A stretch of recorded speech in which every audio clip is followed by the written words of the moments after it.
नमस्कार दोस्तों। आपने एक फंड के बारे में सुना होगा जिसका नाम है एसबीआई चिल्ड्रंस बेनिफिट फंड। ये एक इन्वेस्टमेंट प्लान है जो कि बच्चों को देखकर एसबीआई म्यूचुअल फंड हाउस के द्वारा बनाया गया है। एक्चुअल में इन्वेस्टमेंट प्लान के अंदर ये एक म्यूचुअल फंड की स्कीम है, लेकिन एसबीआई वालों ने इसको ऐसे प्रेजेंट करा है कि जैसे कि एक इन्वेस्टमेंट प्लान नहीं होता, उस तरीके से उसको पूरा का पूरा ऑर्गेनाइज करा है, बनाया है। और इसके जो रिटर्न्स हैं, आप समझ लीजिए 3 साल का एवरेज इसका आ रहा है 23.64%। लेकिन सेबी ने पता है क्या करा इसके साथ? इस फंड को उठाकर बंद कर दिया 26 फरवरी 2026 को।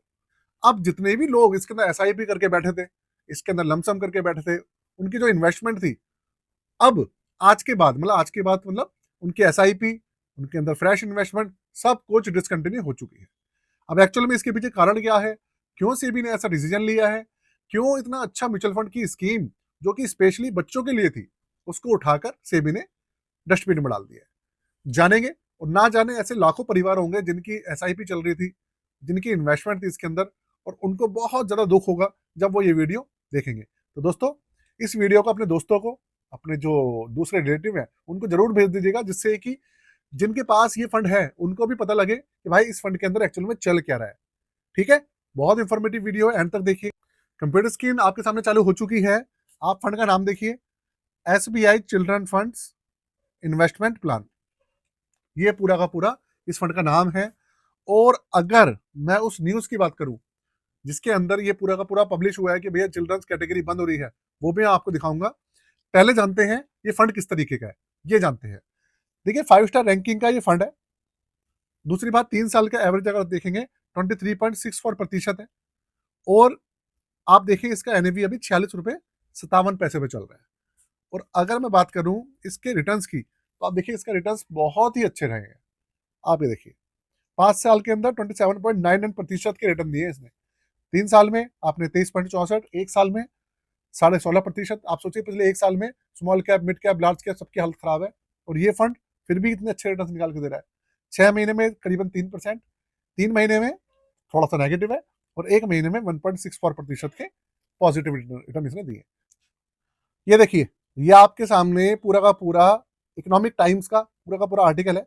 सेबी ने डिसकंटिन्यू कर दिया है चिल्ड्रन फंड्स को। चिल्ड्रन फंड्स और जो रिटायरमेंट फंड्स की कैटेगरी है उसको ही बंद कर दिया है। मतलब कहने का ये है कि जितने भी फंड्स थे इन दोनों कैटेगरी के अंदर सब बंद हो गए। लेकिन एक्चुअल में हम बात कर रहे हैं एसबीआई चिल्ड्रन बेनिफिट फंड की। वो इसलिए क्योंकि इस फंड के अंदर अगर हम चिल्ड्रन फंड्स के अंदर जाएंगे, तो आपका एचडीएफसी का एक फंड आता है, टाटा का आता है, एसबीआई का आता है, और एक दो एएमसी हो रहे हैं जिनका फंड आता है। लेकिन सबसे ज्यादा फेमस, सबसे ज्यादा एयूएम वाला अगर कोई फंड है, तो वो एसबीआई चिल्ड्रंस बेनिफिट फंड ही है, जिसके अंदर सबसे ज्यादा लोगों का विश्वास है। और सबसे ज्यादा इंपैक्ट जो पड़ा है वो इसी के ऊपर पड़ा है। मतलब चिल्ड्रन फंड्स की कैटेगरी बंद हुई है, मतलब SBI children's benefit fund discontinue हो चुका है। सिंपल सा मतलब है इसका। और अगर मैं बात करूं इसके एयूएम की, देखिए एयूएम देखो आप, 5,176 करोड़ का इसके अंदर एयूएम है। और 2020 में लॉन्च हुआ था, और जब से लॉन्च हुआ है तब से अभी तक का आप एवरेज देखिए 32.86%। और ये एक हाइब्रिड कैटेगरी का फंड है। इसमें debt category, government securities, equity, real estate, सब तरीके के मिले जुले मल्टी असेट क्लास तरीके से, जिस तरीके की हमारी मल्टी असेट क्लास होते हैं ना, फंड्स होते हैं, उस तरीके का फंड है। जिससे कि क्योंकि बच्चों के नाम पे पूरी की पूरी फंड बना हुआ है, तो इसलिए बच्चों का जो पैसा है वो थोड़ा सा रिस्क उसके अंदर कम रहे, इस तरीके से मैनेज करा जाता है। और फंड मैनेजर भी इसको बहुत ही खूबसूरती से मैनेज कर रहे हैं। अब ये हुआ क्या है, पूरी की पूरी कहानी क्या है, आप ये समझिए। एक्चुअल में हो ये रहा है, सेबी का कहना ये है, जुलाई 2025 के अंदर इन्होंने बहुत सारी स्कीम्स को डिसकंटिन्यू किया था। बहुत सारी स्कीम्स के नाम चेंज किए थे, आपने देखा होगा। लार्ज कैप, मिड कैप की कैटेगरी जो थी, उसके अंदर बहुत सारी स्कीम्स के नाम चेंज हुए थे। एसबीआई में, एचडीएफसी में, टाटा में, निप्पन में, क्वांट के अंदर भी चेंज हुए थे। तो वो इसी वजह से हुआ था। सेबी का कहना यह था कि अगर कोई फंड, उसका जो नाम है उसकी कैटेगरी को बिल्कुल क्लियर होना चाहिए, कि नाम पढ़कर जो इन्वेस्टर है उसको पता लग जाए कि कौन सी कैटेगरी का है।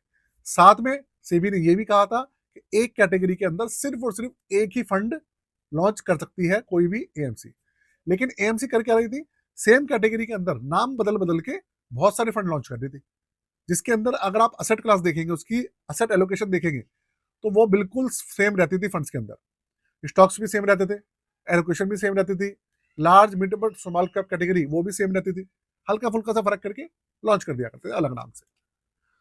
इसी वजह से इन्होंने, क्योंकि चिल्ड्रन फंड्स और रिटायरमेंट फंड्स के नाम पे बहुत सारे फंड्स लॉन्च हो रहे थे, और जिनके इस नाम पे तो ऑलरेडी लॉन्च कर ही रखे थे, और इसी एलोकेशन के ऊपर, इसी पूरे के पूरे क्राइटेरिया के ऊपर दूसरे नाम से और भी फंड चल रहे थे। तो सेबी ने क्या कहा कि भैया दोनों कैटेगरी हम डिसकंटिन्यू कर रहे हैं। अब सेबी का कहना यह है कि इनके अंदर जो भी एयूएम है, फ्रेश इन्वेस्टमेंट, एसआईपी, लमसम वगैरह जो भी है, 26 फरवरी से डिसकंटिन्यू हो चुकी है, वो होगी नहीं, अब नई एसआईपी भी चालू नहीं होगी। दूसरी बात उन्होंने ये कहा कि जो भी इसके अंदर एयूएम है, इस वाले फंड के अंदर या दूसरे फंड्स उनके अंदर, वो जो दूसरे फंड लॉन्च हो रहे हैं उनके साथ मर्ज हो जाएगा, ऑलरेडी जो चल रहे हैं उनके साथ मर्ज हो जाएगा पूरा का पूरा, या फिर अगर ऐसा कोई कैटेगरी का नहीं है, कुछ भी नहीं है, तो फंड बंद हो जाएगा। और 6 महीने के अंदर पूरा का पूरा अल्टीमेटम दिया है सेबी ने एएमसीज को कि भाई आपको पूरा का पूरा जो भी है इन फंड्स को लेकर, इनका जो मर्ज करना है मर्ज कर दो, बंद करना है बंद कर दो, जो भी करना है आप कर लो, सिर्फ 6 महीने का टाइम सेबी ने एएमसी को दिया है। तो जब तक अगर कोई अगला नोटिफिकेशन नहीं आता है, आप तब तक उसको होल्ड कर सकते हो, या फिर अगर आप चाहो तो कोई डिसीजन उसको लेना चाहो, एग्जिट करना चाहो, तो आप उस चीज के ऊपर, उस राह पर जा सकते हो। लेकिन हो सकता है क्योंकि चिल्ड्रन फंड्स है और रिटायरमेंट फंड्स है, सेबी अपना डिसीजन शायद कुछ अलग कर दे दोबारा से, क्योंकि इस चीज को लेकर बहुत ज्यादा सेबी की बदनामी हो रही है, बहुत ज्यादा उनको लेकर जो क्रिटिसाइज किया जा रहा है। तो इसलिए हो सकता है कि सेबी भैया कुछ इसके अंदर रियायत भी दे दे। वैसे मुझे लगता नहीं कि सेबी ने वैसे एक बार कह देती है तो उसको वो बंद ही करके मानती है। पैसा, पहली बात ये मत सोचिएगा कि पैसा डूब गया है, कुछ हो गया, ऐसा कुछ नहीं है। दूसरी बात, अगर आपने नहीं भी किया तो जो ऑलरेडी फंड चल रहे हैं सेम कैटेगरी के अंदर, जो एलोकेशन सेम है, ये फंड उसके अंदर मर्ज हो जाएगा, और आपका जो पैसा है वो वहां शिफ्ट हो जाएगा और नाम चेंज हो जाएगा। आपके पास जो सी भी आप एप्लीकेशन देख रहे होगे, यूज कर रहे होगे, उसके अंदर आपको नाम चेंज मिलेगा। तो ऐसे टेंशन वाली कोई भी बात नहीं है, पैसा बिल्कुल सुरक्षित है, इस चीज का आप ध्यान रखिएगा, पैनिक बिल्कुल मत करिएगा। चलिए दोस्तों, साथ में आपको बता देता हूँ भैया अपनी पोर्टफोलियो सर्विसेज के बारे में। सबसे पहले तो चैनल को सब्सक्राइब कर लीजिएगा, और पोर्टफोलियो सर्विसेज लेना चाहें, पोर्टफोलियो बनवाना चाहें, रिव्यू कराना चाहें, रीबैलेंस कराना चाहें, सारी डिटेल्स डिस्क्रिप्शन के अंदर है, व्हाट्सएप नंबर मेंशन है, चार्जेस है 999, आप हमसे जुड़ सकते हैं व्हाट्सएप नंबर पे। आज के लिए जय हिंद, वंदे मातरम।